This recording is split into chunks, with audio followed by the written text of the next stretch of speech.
sa atong balitang nasyonal. Nice to go.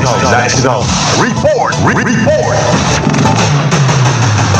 Ang pag-edukar sa kababayenan kinalang hatagag prioridad kay kini ang mga kapaligon sa mga pamilya sa mga kanasuran.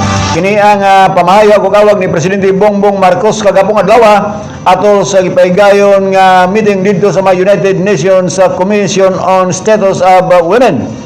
Kay matud pa sa Pangulo ang paghatag og edukasyon sa kababayenan usa kini kadakong pundasyon sa pagligon sa kanasod. Kini diskurso o gipamayag sa presidente atol sa ika-70 nga sesyon sa United Nations Commission on Status of Women.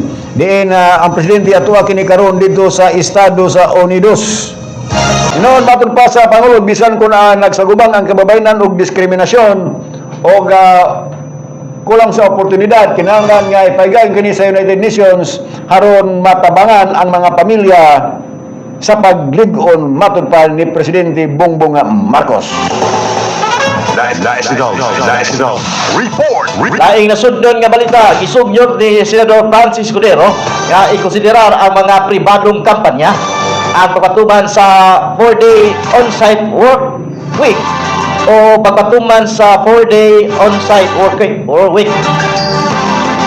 Staggered work hour schedule aron matabangan ang pagpakunhod sa epekto sa pagsaka sa presyo sa lana o pagkagabing trapiko sa nasod. Matod pa ni Senador Escudero, ang mga flexible nga sistema sa trabaho makatabang sa pagkunhod sa panginahanglan sa transformasyon. Matag adlaw nagpaubos sa gasto sa operasyon sa mga kampanya o makahatag og dugang kahupayan sa mga trabahante samtang nagpadayon ang kalibutanong pag-usab sa presyo sa lana.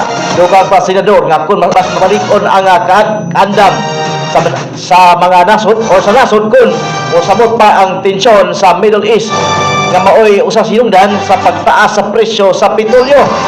Mahinumduman usab niya nga dugay nang nagpatuman og 4-day work week pang kongreso alang sa ilahang mga empleyado o mas daghan pag opisina o kampanya ang musulod niini posibleng maminusan ang konsumo sa gasolina o kuryente o mapagaan ang trapiko sa kalalanan. Sugyot usab ni Senador Escudero nga ang magsugod ang maong pamaagi sa dagkong business district sama sa Makati o Bonifacio Global City diin kasagaran mabati ang kagrabe nga trapiko matag adlaw. At tugang pa nga si President Marcos Jr. bagas kinig direktiba na ipatuman ang temporaryong 4-day work week sa pipila ka mga opisina sa Extreme Branch sugod Marso 9 base sa Memorandum Signal Number 114 aron makatigom sa enerhiya o maminusan ang paggamit sa gasolina.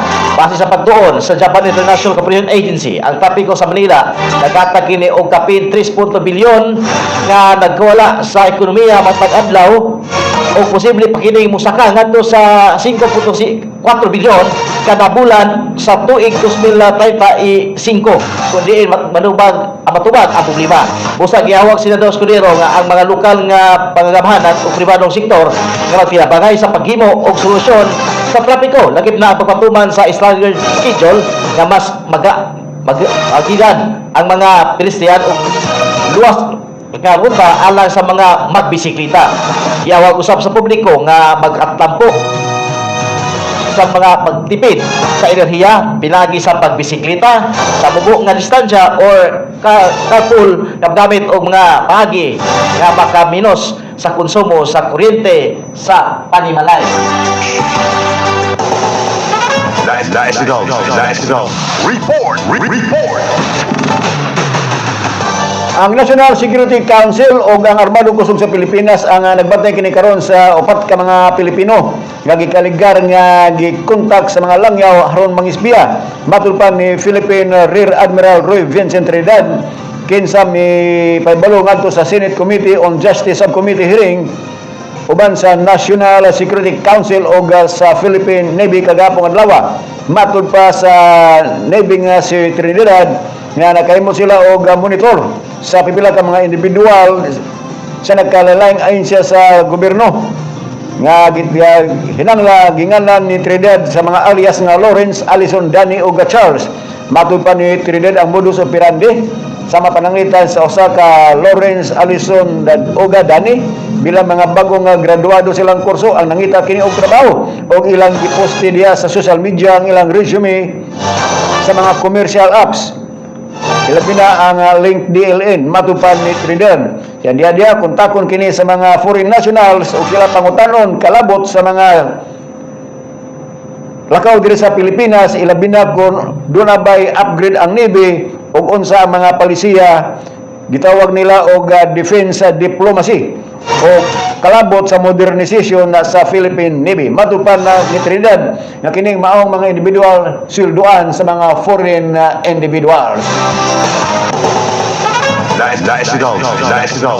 Report.